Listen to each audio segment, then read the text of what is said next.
Hi chefs, today we're going to be making our meat spice blends, and these are going to be a cornerstone of many of the recipes that you'll be making throughout this course and hopefully beyond.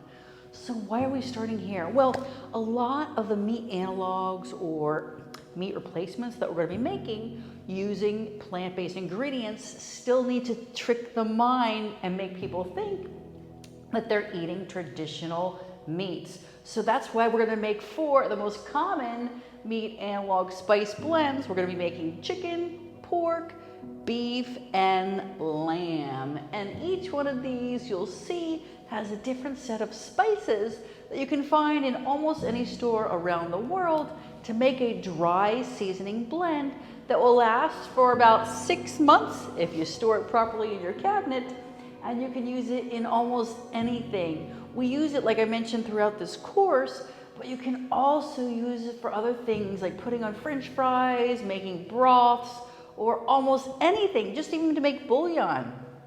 So make sure you pay attention and make these blends for your course and beyond. So here, let's go over the ingredients. I do have some nutritional yeast, and this is one of just 2 of the blends that I really like to pop into a food processor or a blender, because the nutritional yeast can sometimes be a wider, bigger flake, and that's a little bit too large for my spice blend. So I am going to put that in a dry blender. Remember, make sure it's dry. Then we also have our salt, then some white pepper here. Now this is a bouillon cube, and so you can use mushroom powder or a bouillon cube. Now this is actually a mushroom bouillon cube, and we do get these here. They're actually available in almost every grocery store in the world. This one actually is labeled vegan, but make sure it doesn't have any meat products in it. This one is a mushroom one that's really fantastic. There is a little bit of white sugar in this one to balance out the flavor chair. We have some onion powder. This actually gets a little bit sticky, so that's also another good reason to put this in the food processor or blender. We have some turmeric, which adds a little bit of color. Then we have our parsley, some thyme, sage. Also, I get this, it comes kind of bigger and coarser. I also really like to blend this up. And last but not least, we do have a little bit of celery seed. Now I know this is probably one of the most difficult ingredients to source, so if you can't get that, don't worry, but because it is such a small amount, but it does really add a fantastic pop to the chicken. So now I'm just gonna give this a nice little quick blitz, and we'll be good to go. Well combined. And so I'm just gonna pop that into my chicken jar. Like I mentioned, this is about 6 months I recommend or less that you have your spice blends. I like to think every time that you are changing your clocks, always check your spices and make sure they're still fresh.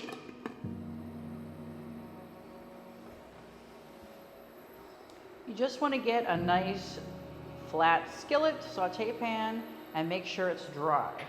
Then take your juniper berries and pop those in. You want to make sure that they are completely dry, and you're always moving them around to not burn them. And as you see them get hot, there's actually going to create more of a shine on them. So that's how you know it's working. You'll also smell it, but this is the natural oils of the juniper berries releasing, and then it will infuse more flavor into your blend. For those of you who like gin, the alcohol gin, this is the primary ingredient in gin. Oftentimes it's used in fancy cocktails to augment and boost the flavor of the gin. So as you can see, just keep agitating them, moving them around. Now I'm seeing just a teeny weeny bit of smoke, so I'm happy with that. I'm going to take them off the heat.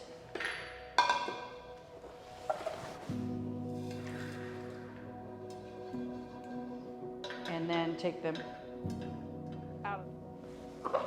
So now that we've cooled down our juniper berries, we're going to pop those into our dry blender. We also have that thyme, rosemary, brown sugar, just for a little bit of sweet balance. Lots of garlic powder, yum. Lots of pepper, because the lamb actually has some big, bold flavors. Remember that bouillon or mushroom powder and our salt. And now you'll see the wonderful lamb blend. And you can add that to your lamb jar, like I mentioned.